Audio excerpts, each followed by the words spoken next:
welcome to the British Museum's Knowledge Share Spring Event Series 2021. These events seek to build on some of the conversations that were held at our National Programmes Conference in 2019, which explored equality and diversity in UK museum practice. We're delighted to host so many contributors from across the UK's cultural heritage sector, including several returning speakers from our 2019 conference. I'm grateful to the Vivmar Foundation for the long-term and valuable support of the Knowledge Share program, which has made these events possible. And I thank you all for joining us as we explore the ways in which museums and heritage organizations have adapted to the profound changes of 2020 and look ahead to the changes yet to come. Hello and welcome. Thank you for joining us. It's brilliant to have so many of you here. I'm just going to run through some housekeeping before we can get started. So this session is being recorded and it will be uploaded to the BM Events YouTube channel afterwards, so you can catch up on anything. But for now, we're filming live and we'd love for you guys to get involved. So the chat function is open. Please do get the conversation going. We want to create a safe environment for discussion and sharing ideas. So please follow the museum's code of conduct, which is protect privacy, please don't share anyone's personal information, stay on topic, and please be respectful. So I'm sure you're looking forward to getting started. So I'm going to hand over to Afzal, who will introduce our brilliant speakers to the stage. Hello, I'm Afzal Khan and I will be your host today. Welcome to the 6th event of the Knowledge Share Spring Event Series. Thank you for joining us. Please do get comfortable as we're in for a treat. We're delighted to be joined by Fair Museum Jobs, which is a grassroots collective movement. Their objective is to establish a better standard, the Manifesto, for museum job recruitment that is based on the principles of fairness, transparency, equity, and inclusivity. Fair Museum Jobs believes that recruitment based on these principles is fundamental to creating a museum sector that is resilient, relevant, and representative of all society. Fair Museum Jobs takes collective action to urge employees to improve their recruitment practices when they fall short of the established standard. FMJ will also celebrate best practice and champion examples as models for emulation. FMJ increasingly offers support and resources for everyone in the sector on these issues. The Fair Museum Jobs team is made up of Tom Hopkins, Louise McAward-White, Catriona Wilson, Lucy Moore, and Ashley Hibbins. Today's session is being led by Tom and Louise. Louise McAward-White currently works at the British Film Institute as a collection system specialist and mentoring scheme lead, as well as being the BECTU union rep. Outside of work, Louise is a trustee of Dyspraxic Me and collections director on the board of Decorum Heritage Trust, as well as part of Fair Museum Jobs. Previously, Louise has worked in visitor experience, documentation, curation, libraries, and learning. Tom Hopkins currently works at the Royal Air Force Museum as the curator of aircraft and exhibits, alongside volunteering with Fair Museum Jobs. Tom previously worked in a range of part-time and temporary collections and research roles across a range of museum and heritage organizations. A warm welcome to Tom and Louise. Thank you very much for sharing your expertise and with us today. Over to you. Thank you for that great introduction. So yeah, I'm Tom from the FMJ team. Louise is going to share the slides. So could we go over to slide 2 to start on, please, Louise?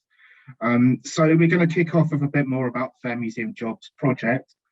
We launched back in 2018, primarily as a means to call out organisations who we felt were recruiting unfairly. One of the reasons we formed the group was so that we could make these challenges with a degree of anonymity. But after our following grew, we all decided to have frank discussions with our day jobs line managers and be honest about our activity. With their support, it was really refreshing to be able to speak publicly about the many problems that we saw in museum recruitment. FMJ is run by a steering committee of 5, but other than that, we have no formal structure or hierarchy. Unfair recruitment practices such as salary cloaking, the insistence on qualifications, low pay, and the proliferation of unpaid labour are rife in the museum sector. They all have an impact on who can and who cannot build a career in museums. and all too often favour those candidates with the most privilege. This in turn has a detrimental impact on the diversity of our sector workforce. Of course, challenging bad practice isn't all we do. We think it's really important to champion real life examples of best practice, as well as advocating for meaningful change. We do this through tweets, blogs on our website, and talks and events just like this one. We've designed this event to be interactive with a number of exercises that we hope can generate a discussion about some of the areas of museum job recruitment that we find problematic, and look at some practical changes that we can all make. We hope that you enjoyed today's session and that it might change your outlook on certain things, and that it will leave you with a sense of empowerment to tackle unfairness wherever you see it. One of the places that unfairness first begins with museum recruitment is with job adverts themselves. One of the most pernicious practices is salary cloaking, describing a salary as competitive, which only ever really favours the recruiter. But there are more subtle things that we routinely see on a personal specifications that can either exclude or severely disadvantage certain candidates for no particularly good reason. So we'll go on to our first icebreaker session now. So in this exercise, we're going to show you a series of hypothetical personal specifications, which will have been shared with you before this event started. We ask that you use the annotation feature in Zoom to highlight those criteria that might strike you as a red flag of unfairness. You can find the annotation feature in the menu bar on your screen. It may be at the bottom or maybe at the top, depending on what version you're using. For the sake of this exercise, please assume that all criteria are essential. We're going to give you around 90 seconds as well to annotate particular red flags. And we're going to start with this spec for a curator of contemporary and social history.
Okay, so you found a lot of red flags there, which is actually very interesting. We focused on the two actually right at the start. So our main concerns would be the requirement for a degree and the postgraduate qualification. Well, a university education can be a great place to get certain skills, such as specialist knowledge or research skills. It's worth saying it's not the only place you can get these things, and we should think twice about arbitrarily excluding candidates who may have these skills and are able to evidence them, but might not necessarily have the very expensive qualifications. So next, we're going to look at a role for a learning officer, and again, I'll give you 90 seconds to indicate red flags.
So there's a bit more coherence to this one, maybe. Yeah, the two red flags we put in here was the requirements for a good sense of humour, emotional resilience, and ability to thrive under pressure. Asking for a sense of humour is problematic. You've got to ask just whose sense of humour are we talking about? It's not that uncommon to see questionable workplace behaviours, things often described as banter, being excused as something humorous. Nor is it uncommon for one person's banter to be perceived as bullying by the person receiving it.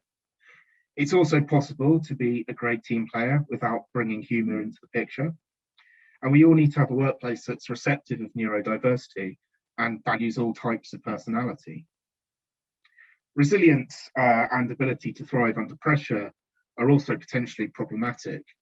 Just how much stress will come with the job? And if that stress is more than an employee can cope with, will the organisation put support in place, or will the employee be blamed as being somehow deficient against their job description? So for the next one, we're going to look at a front of house operations manager. So again, I'll give you just under 90 seconds for this one.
So the first red flag that we've identified here is the requirement for previous line management experience. Before that, we've got ability to lead, coach, motivate, and inspire a small team of staff. Now, if a candidate can demonstrate they can do all of that, why do we necessarily have to have a requirement for previous line management experience there? It's not always something that's easy to get experience of as well. Another red flag for us is the requirement for a driving license and use of own vehicle. Is this always necessary?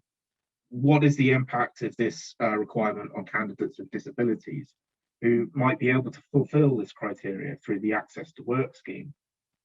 And if an employer requires driving for work, shouldn't they be providing their own vehicle and insurance, or at least subsidising the costs of having a car that the employee would bear?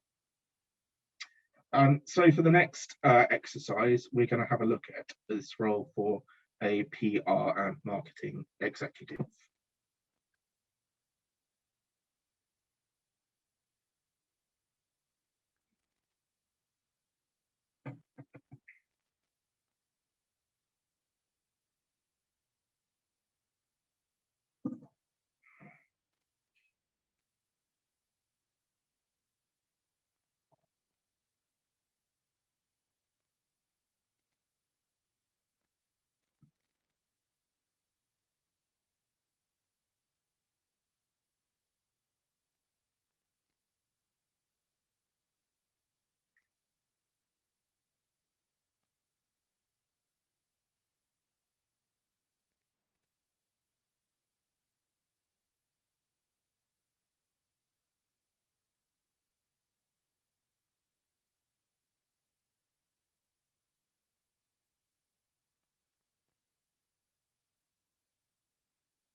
So I've just seen a question come through saying, are these taken from real life job examples?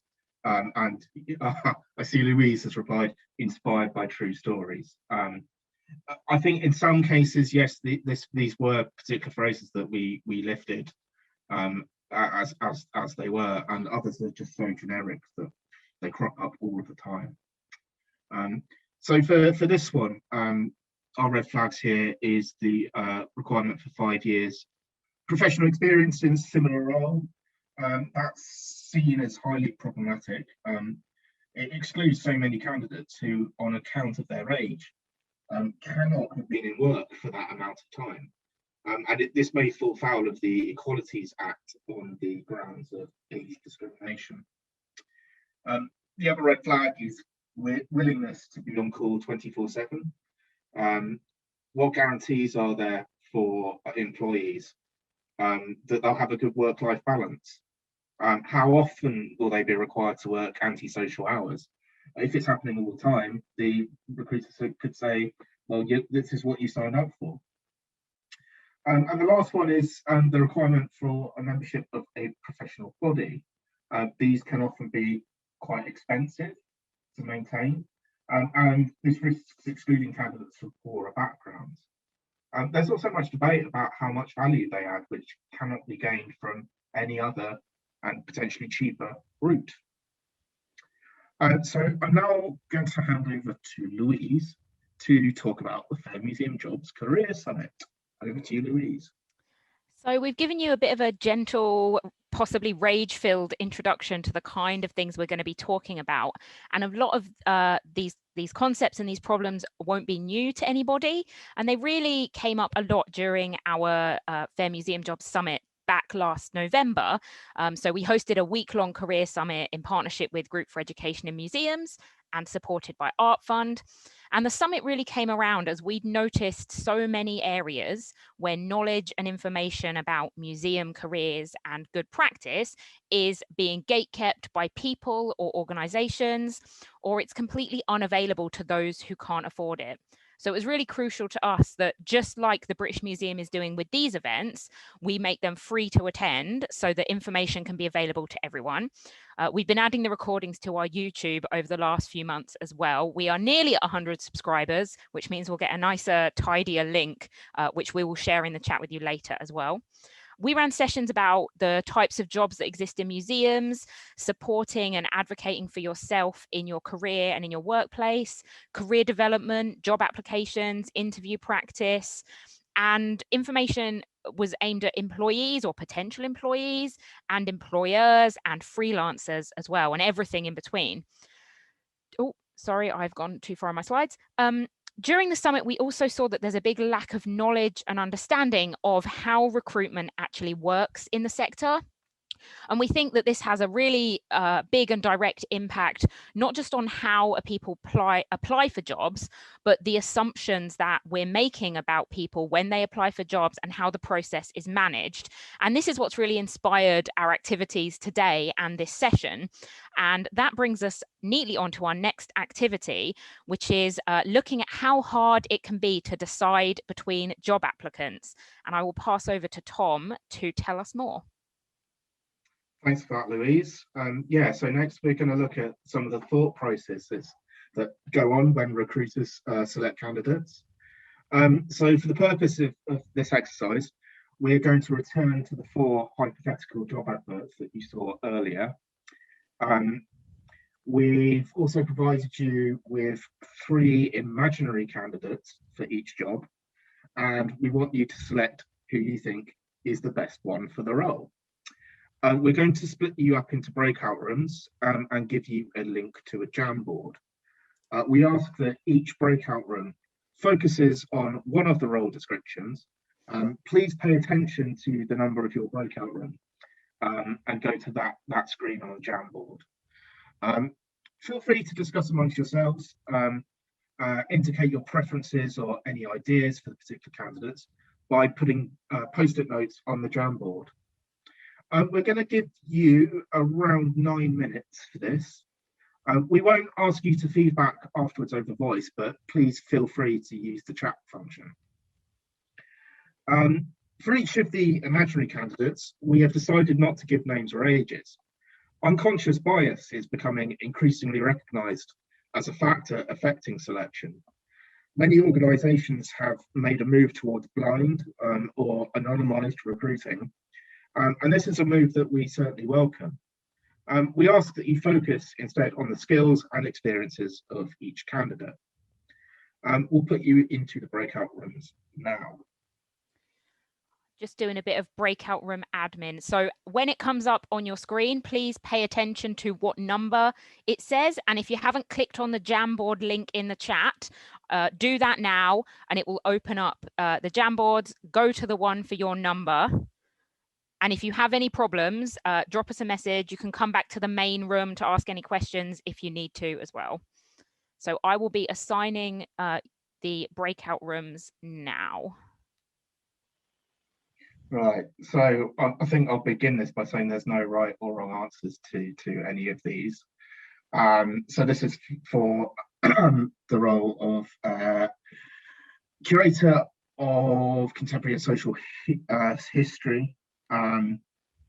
Just see what people have said. Candidate 3 is the best. And then another person said, if the museum was set on the employee having postgrad qualification, then they could work with them to achieve it once in employment. And that is a fantastic thing. Unfortunately, I think that's relatively rare these days. I know it happened more frequently in the past. So let's just look at some of the candidates here. So candidate 1 has some specialist knowledge relating to social history, but doesn't have any qualifications. Have to ask, is that necessarily a bad thing? And could the museum give him the opportunity to learn them, get those qualifications on the job? Be great if they could. Candidate 1 also has some writing experience, as well as evidence of communicating with a range of audiences. So another thing working in their favour. Candidate 2 here has plenty of academic experience and presumably some of the transferable skills that come with that, things like research, but not necessarily in a relevant area. And candidate 2 may have tact and diplomacy in dealing with external stakeholders in order to build such a network that they have across London and New York. Then we'll look at candidate 3. They're likely to have team working and Microsoft Office skills, and they've also got some collections management experience. So they've all got good things going for them. I'm just interested to see who you would pick. And I've just seen a comment from Sam that none of the candidates met all of the criteria. So you have to decide which of the criteria are actually more important. I think that's an interesting point. Just looking at more of the comments in the chat here. Somebody said, would a more supported role be better for candidate 1 to build up collections management experience?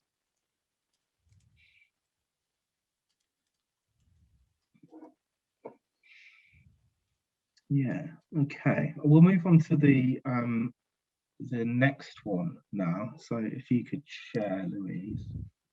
So this is for a learning officer. Somebody's asked, what's the learning focus of the museum? So yeah, let's look at the candidates here. So candidate 1 has got significant education experience, is likely to be up to date with things like issues such as safeguarding, but somebody has asked, how well will that experience transfer into the heritage sector? Candidate 1 also only has experience with secondary age groups as well. Candidate 2 said, can they think outside the box more than historical reenactment? And what have we said about candidate 2?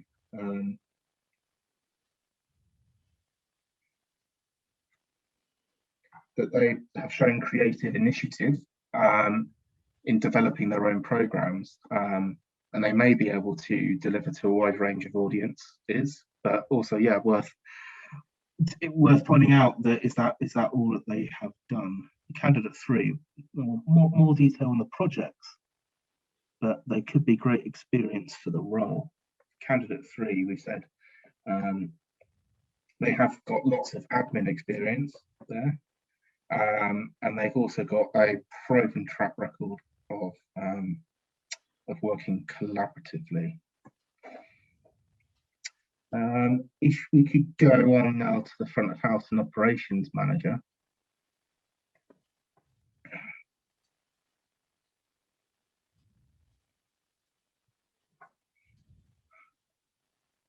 It shows candidate 1 tick all the boxes.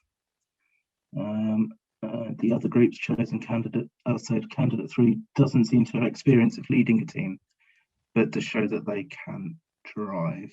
So for this, we said that candidate 1 does have experience of leading a team, if not necessarily line management experience. We've also said that they will know about things like legislation, electronic point of sale systems. That is what POS stands for. I should have checked this before. and customer service as well. Candidate 2 manages a team of volunteers, but does not directly line manage anyone. So you might want to ask to what extent that qualifies them for going into a more professional management route. Candidate 2 also has good written communication skills and is likely to have some customer service and POS experience. Candidate 3 does have a driving license, presumably, but we've said, do they have any other relevant skills here? Just looking in the chat as well. Yeah, I see Gabrielle said if you can manage 20 volunteers, you're probably good for line management. I know we've had a lot of discussion amongst ourselves as a group about how difficult it can be to try and make that justification to recruiters, though they're often quite closed to that suggestion. If we now go on to the next role.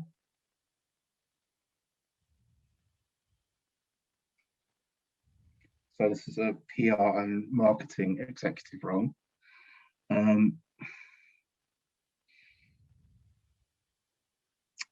So candidate 2 has been rejected, it seems. So candidate 1 has got some directly relevant work experience. Candidate 1 also uses a range of social media platforms and has knowledge of web analytics. Candidate 2 here has got lots of experience, but not necessarily online or over social media. And then looking at candidate 3 here, who has good proficiency with a range of social media platforms, but they may lack professional experience and the use of analytics.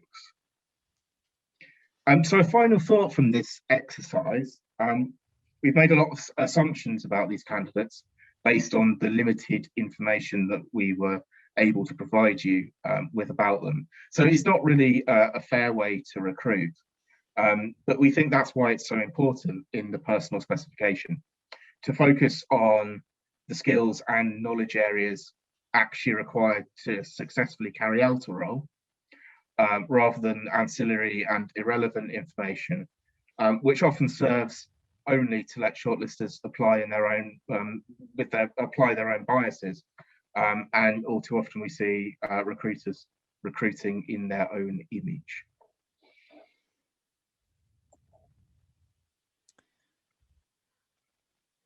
All right, so we are going to come on to a bit of a speed round activity. It wasn't going to be a speed round, but it is now. And we are going to play a game that we have invented called the Salary Continuum. And for the Salary Continuum, what we would like you to do is you can see my shared screen with a range of salaries on it. We're going to work through the roles at the bottom of the screen, and I would like you to use the annotate function. So if you go into your menu and click on Tom will tell me more. Yeah, on mine. Yeah, and click on more, then annotate should be available there for you, and it will allow you to draw on the screen. And what I would like you to do is indicate where on the line you think the salaries for these jobs should fall. And then we're going to look at some real salaries for jobs that are being advertised right now. So let's start with the conservator role. So where on this line would you like to put conservator?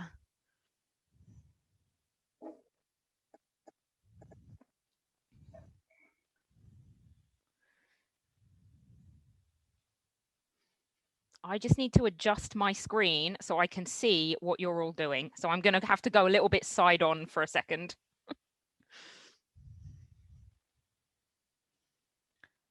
All right, excellent. So I'm going to put conservator, I think somewhere around here looks roughly like the consensus, I think, if everyone's happy with that. All right, so I'm just going to clear your annotations and start again with the Contemporary and Social History Curator. So this is one of the roles you've been looking at. Where would you like to put them on this board?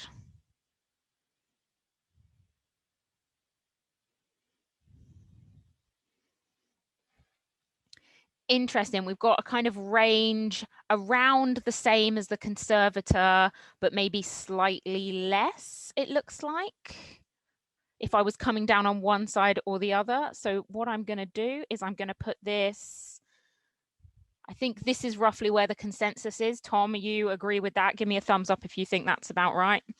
Lovely. We'll go with there.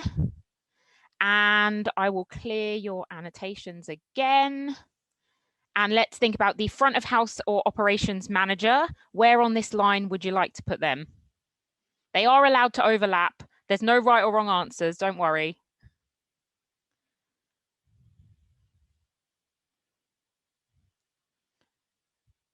Brilliant. That is a pretty strong consensus that we're looking at around the same as the curator. Okay, I'm going to put this one here. I think that's, yeah, we're probably an averaging around there by the look of it for me.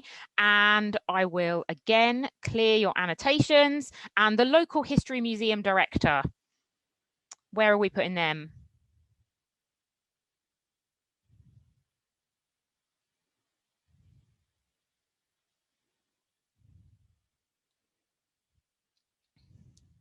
Yeah, so we've got a range of options here. We've got broadly sort of above the conservator. I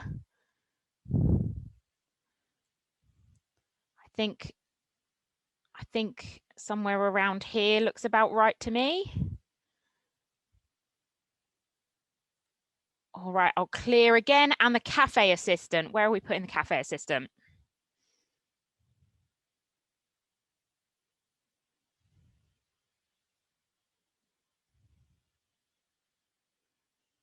Brilliant. That is a pretty comprehensive vote there for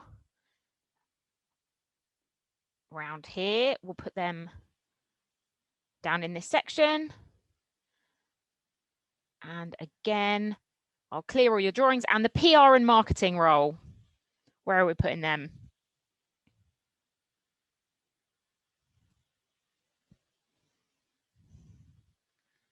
Interesting, there is quite a vast range for this one. I should say they are allowed to overlap. That's okay. It's not a line that we're necessarily going to be creating, but we've got a really wide range of options from down here through to over here, which is quite interesting. I think the consensus is, the average is somewhere in this area, I think. Tom can give me a thumbs up if you agree that the consensus is coming in around here. Fabulous. And again, clearing your drawings, National Museum Director. And you can put what you think they should be paid as opposed to what you might know them to be paid. This is very, and feel free to comment in the chat if you have any thoughts on what we're doing, and we'd love to see more opinions. It's a bit difficult in this format. Yeah, I think there's quite a few arrows going well off the page, and we'll reflect on that in a bit when we show some real salaries. But we're definitely looking at the at this end, aren't we? Unfortunately, I can't put it off the page because it will disappear completely. So I'm just gonna have to put them over here. And then we have got the learning officer. Where would you like to put the learning officer? You can keep drawing with new lines. That's all right. I'll be able to tell the difference. Yeah, so we're putting the learning officer around the same as the curator and the front of house operations manager. A lot lower for the learning officer, which is interesting. Yes, I think Sarah's right to yes, well, when we look at the real salaries shortly, we'll see what the situation is here. But we think they should be paid in this same area. So let me move them. I'll put them here so it's just so nothing overlaps and we can see. But I think everyone thinks they should be in this kind of area. And lastly, we've got the gallery assistant. I'm just going to clear the drawings so that I can see these new ones. So if you want to start again with the gallery assistant, draw your lines, make your marks. Yeah, so we're going sort of between, yeah, in this area above the cafe assistant, are we thinking? Make some marks to show me where exactly you want them.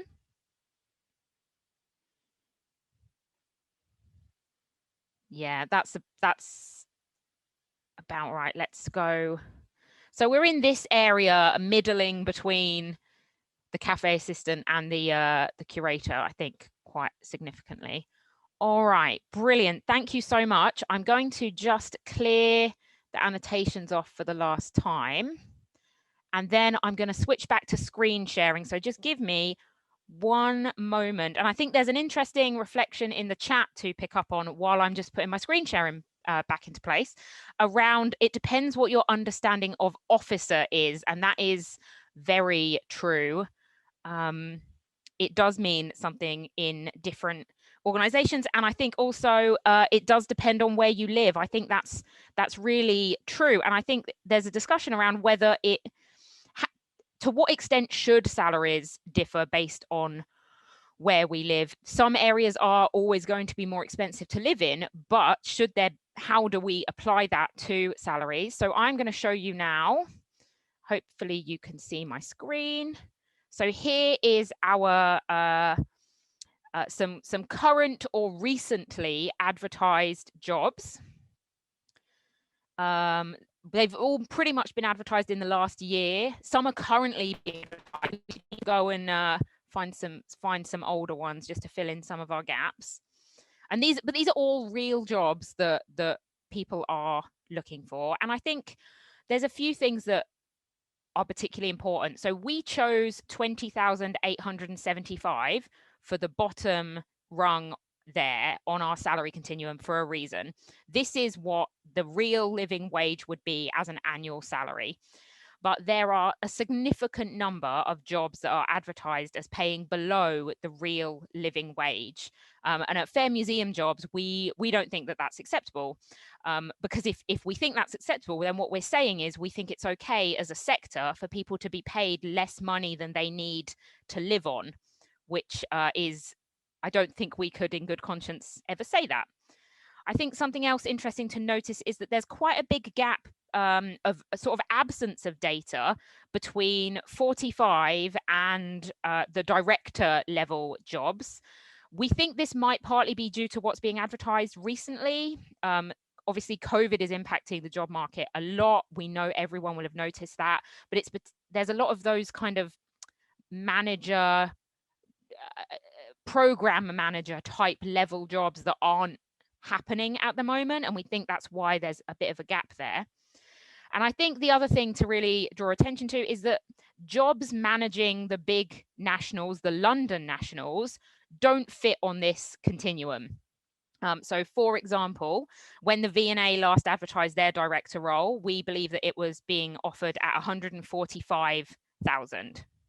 And there is a massive difference between sort of the Birmingham director role at 90 and 145,000. And there's a massive difference between not paying a living wage and choosing to pay 145,000 for your director role. Now, we're not saying that people might not be worth that amount, but what are we saying as a sector when the difference between our highest and lowest paid is so massively extensive?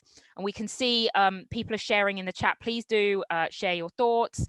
The size of organization is obviously going to be really important.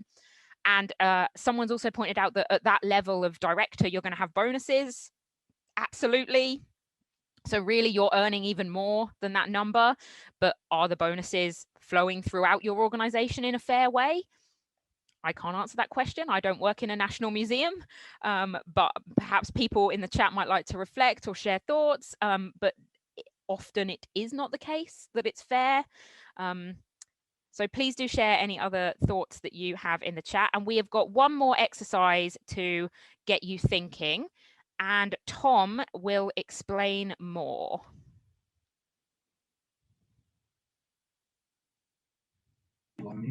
Thanks for that, Louise.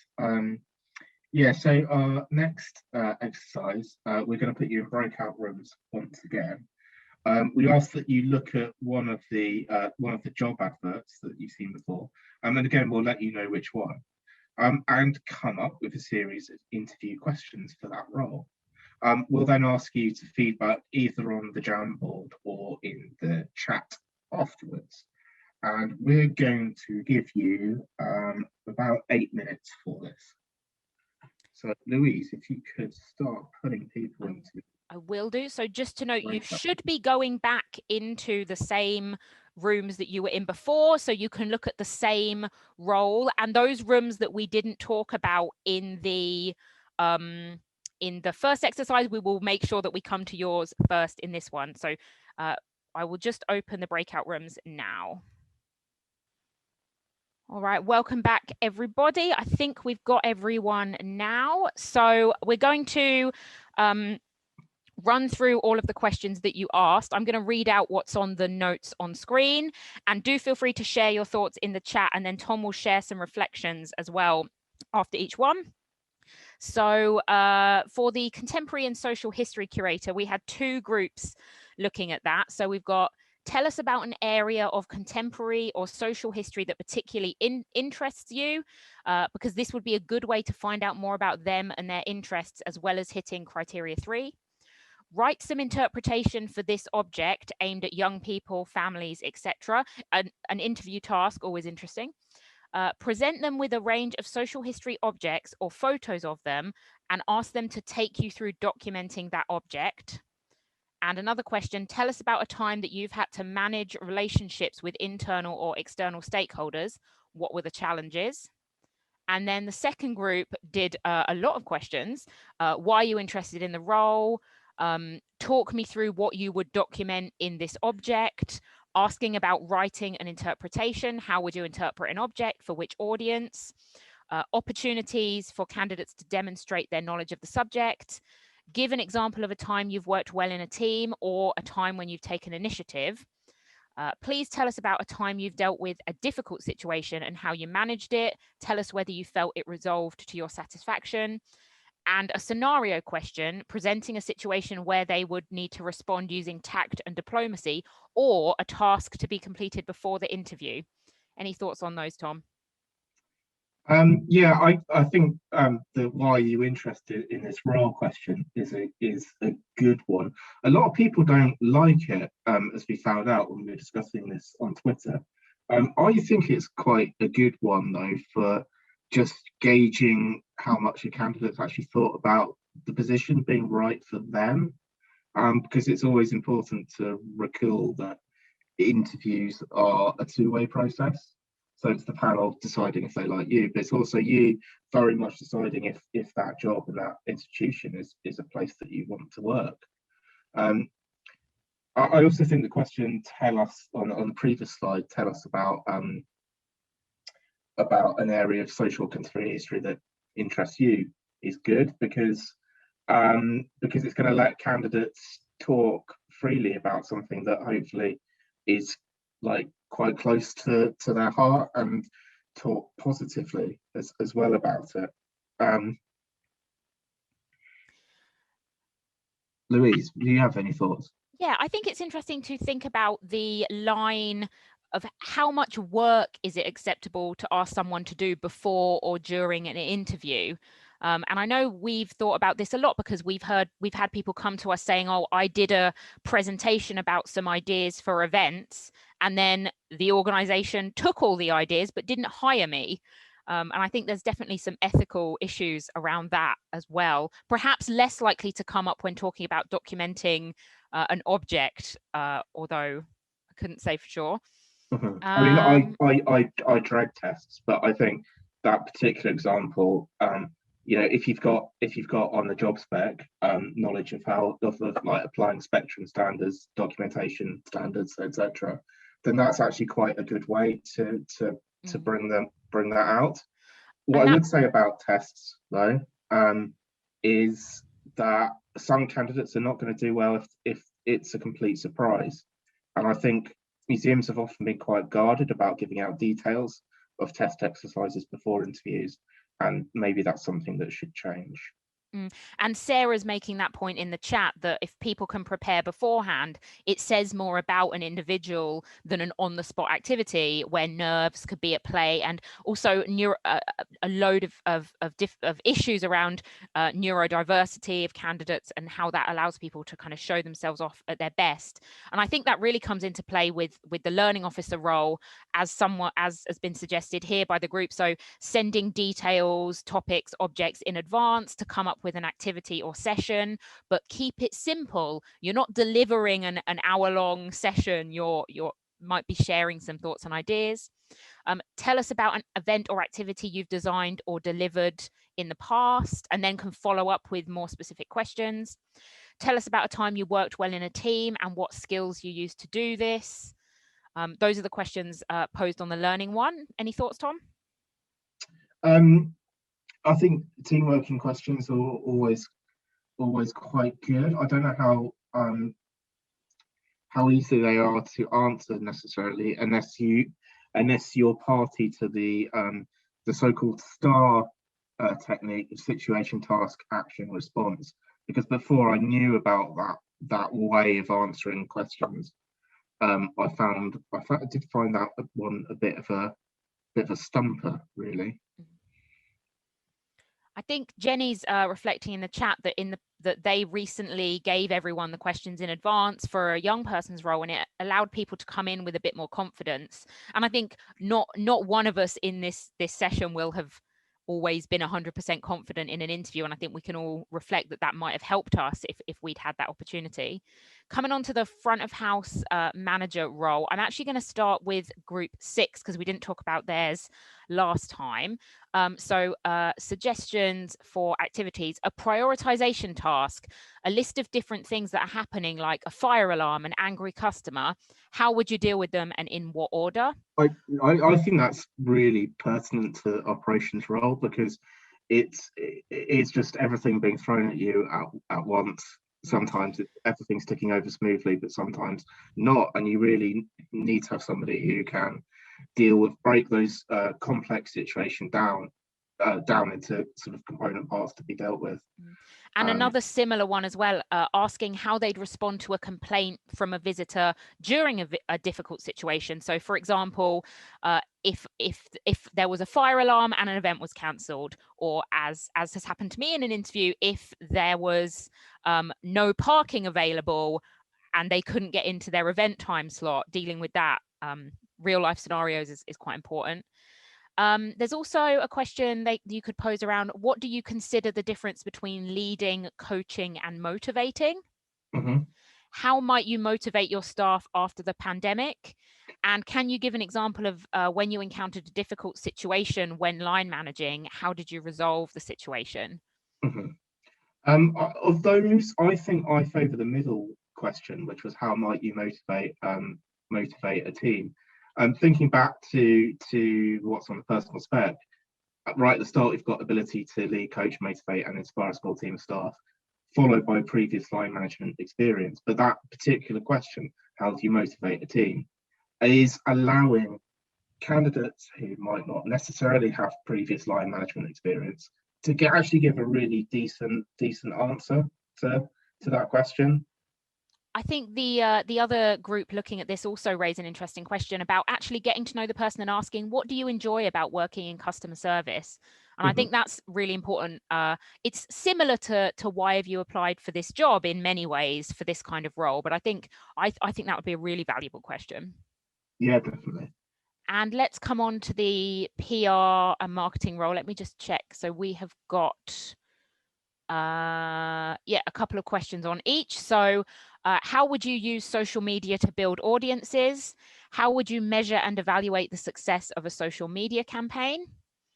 And we've also got what experiences have you had that would help in this role? Tell us about a time when you did XYZ. Tell us about an effective social media post you have seen. What audiences could the museum target? Who are they already targeting? What social media are you most comfortable with / do you use? What's the sign of a good social media post for you, and how do you measure that? Yeah, I think they're all quite good. I think tell us about an effective social media post you've seen is again allowing candidates to draw on their wider experience, and it's quite a good way to judge just their awareness of social media in museums as a thing, which it definitely is. And what I also want to mention is that on room 8, they've also said, as an interviewee, I would ask about what hours are expected for this role and the workplace culture. I think that's especially pertinent with the requirement to be on call 24/7, which is, as we said at the start, is highly impertinent. Another thing about interviews, though, is that there absolutely must be scope at the end of them for the candidate to ask questions, because, as I said before, it is a two-way process, and I think it also reflects quite well on you as an interview candidate if you come to an interview with questions as well. So always have a few prepared in advance. I'm going to share my special secret magic interview question.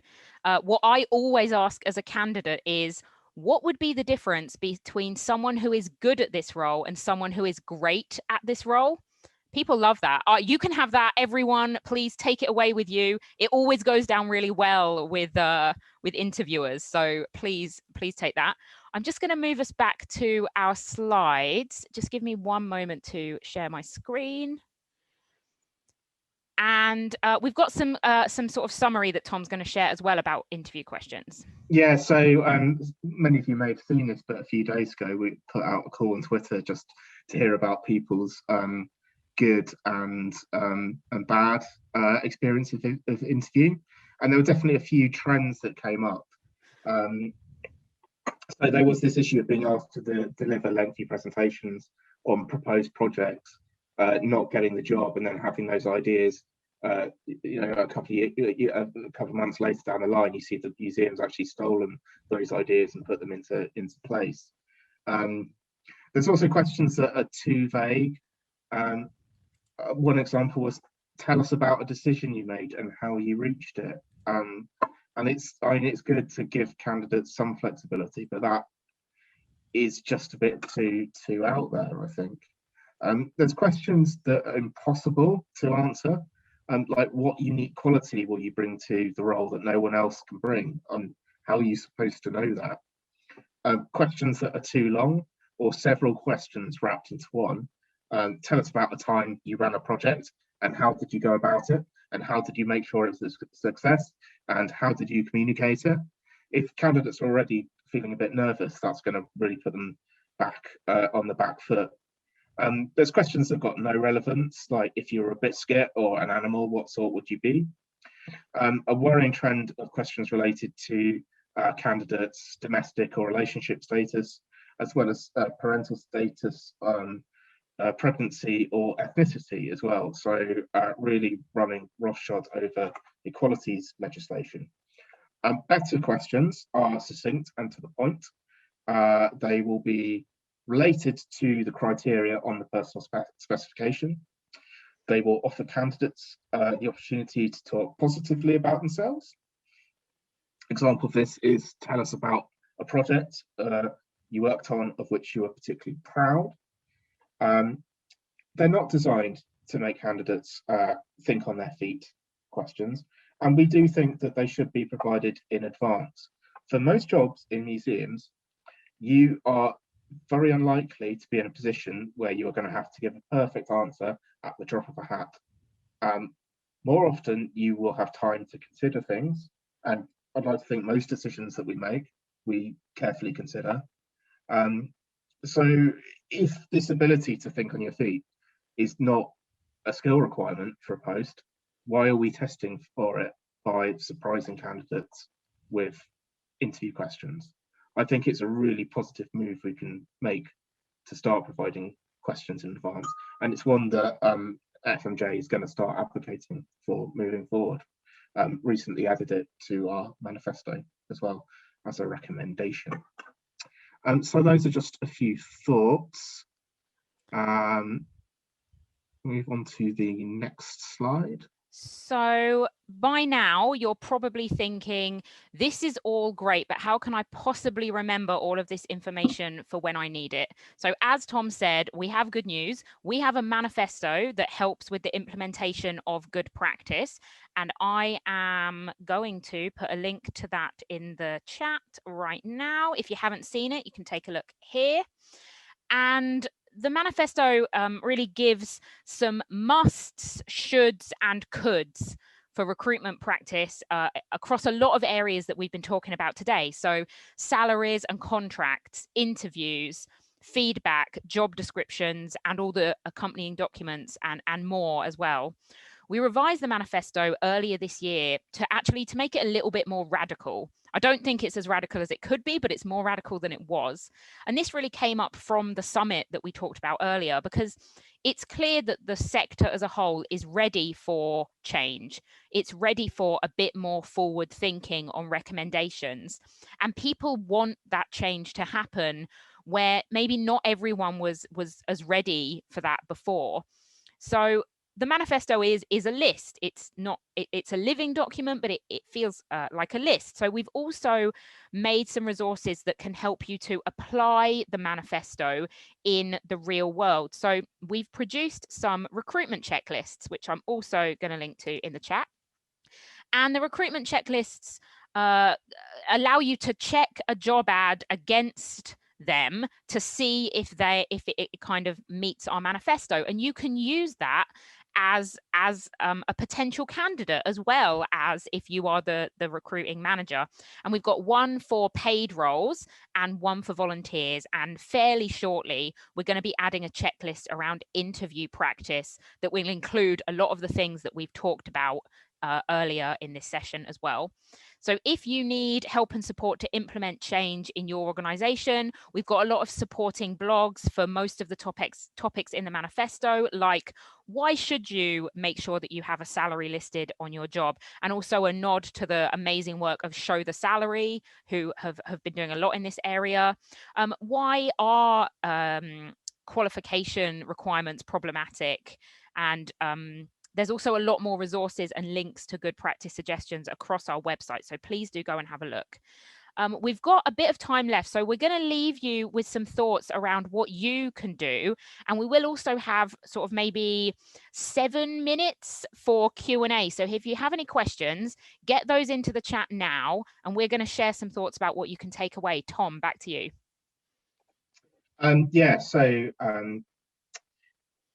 Changes you can make often are within your own organization by changing the way that you recruit. Either if you're you're a recruiter yourself, just think critically about what you're doing. Or if you're not actively recruiting, but your organisation is, talk to your line manager or your organisation's HR about any concerns that you may have and improvements that they can make. And it can be often really small things that can, make a big difference. And you can use our checklists to help you with that. And a little plug for FMJ as well. You can sign up as a supporter of us on our website, or give us a follow on Twitter or Instagram. Louise. Yeah, so it's all well and good, but a lot of us aren't in a hiring position, but we need to advocate for ourselves. So what you can do if you are job hunting, do your research, make sure to get to know an organization and if it's the right fit for you. And coming straight on from that is that it is okay to be discerning. Jenny in the chat noted that if they bring something up, there are things that happen in interviews and through the application process that indicate whether something might not be the right role for you or might not be at the right time. And it's okay to make those decisions because you have more power than you might realize. Ultimately, organizations need people to work for them just as much as we need to work to pay our bills, and we do have power. And ask questions. So throughout the process, you can ask questions. If there's something on a job ad that you're not sure of and they've given a contact, get in touch. I recently did this about a driving license requirement. I wanted to know, I couldn't tell from the role description why it was on there. And so I asked them, why do we need this? What will it do? Is it essential? What is the real situation here? And I got an honest response. And it's okay to do that. It doesn't count against you to ask for more information at any point. I'm going to just show our slide with some links on to where you can find us. Contact us by email. We've got our blog. We've got Twitter. We've got Instagram. You can find us on YouTube as well. And we have got some time for questions. So please do put your questions in the chat. I think, and we will also be, I'll say as well, we're going to be doing a bit of a write-up on our blog, as well as this being available on the British Museum's Knowledge Share YouTube page. So we'll do a write-up using a lot of the work you did on the Jamboards and showing some of that. We will make sure to anonymize any of the content though, of course, so don't worry.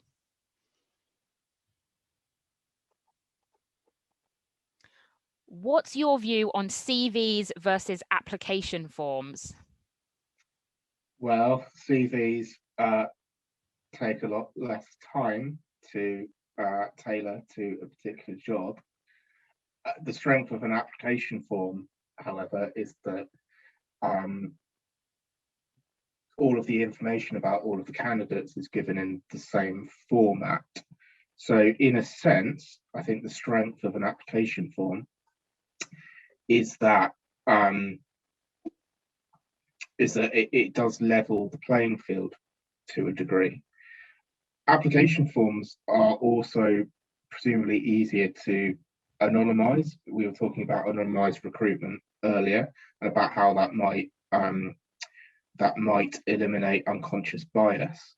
And I know that some application portals are geared up to provide people actually doing the shortlisting with fully anonymized forms. But please, can we not make them so painful, as I'm sure we've all encountered? Louise, did you have anything to add? I think I was just going to add a slightly flippant reflection that the absolute worst thing you can do is require both. Require someone to upload their CV and then also put the same information in a form. That is the worst possible solution to this problem. I'll come on to another question. How do we feel about group interviews for roles like front of house? I'm not sure I've made a decision about that necessarily. I've never had a group interview. I've always lived in dread of having one. But where you've got a role that's going to be really team intensive, is it going to be helpful to see people perform under that? I'm not really sure. I think there are really big pros and cons for group interviews. I think you have to be aware that not everyone will be starting on an equal playing field if you're running a group interview. So people who are introverted might find it harder to speak up in a group, but that doesn't mean that they couldn't do the job. People with particular neurodivergence might find group interviews particularly difficult. I would say you can't use a group interview as the only thing that you do, because it isn't going to allow people to necessarily show themselves off at the best. And that should be what interviews are doing. They should never be about a trick. They should always be allowing people to be the best they can be in what is a somewhat artificial scenario, I think. Another question is, should there be any differences when recruiting for small charities? I don't think there should be. I think recruitment is something that organisations need to get right. They should never try and get it done on the cheap, just because so many of these things will have really lasting implications for the makeup of the sector as a whole, as well as the experience is of the people actually applying for those jobs. So I would like to see a sort of same broad brush of professional standards, I think, being applied across the spectrum. Any tips for recruiting younger people for a specifically funded placement who may not have much work experience? So I would like to just come in and say that Kids in Museums and Arts Emergency have both recently written blogs about this exact topic on some changes that you can make to your recruitment that will specifically help with recruiting younger people. And they are both linked to on our resources page. I'm saying that I think they are. If not, they will be, because I'll go and check straight after this session. So I would say there's definitely a lot of guidance from other experts in this field, definitely. Anything to share, Tom? I think it's really really important that we make the application process as easy as possible, because it's something most of us learn quite late in life, and I think schools and universities are not necessarily brilliant about teaching like how to write a covering letter or how to do a really good CV, and I only really was able to do that when I had like clear guidance from somebody within the sector, and it took privilege for me to get that, right? Because I had to volunteer first to get to find somebody who would then taught me how to apply for a museum job. So I think if we can break the process down and make it as easy as possible and give plenty of guidance as well to people with not necessarily that much experience of applying for jobs before, then that would be a really good thing to do. I don't think we've got any more questions, and I think we're coming to the end with 1 minute to go. Oh, any thoughts on using video/audio for applications as an option rather than just writing? My thought would be, yes, do it. There is no reason that writing has to be the only option. Absolutely open your process up as much as you can to allow as many different people to show their strengths in the best way.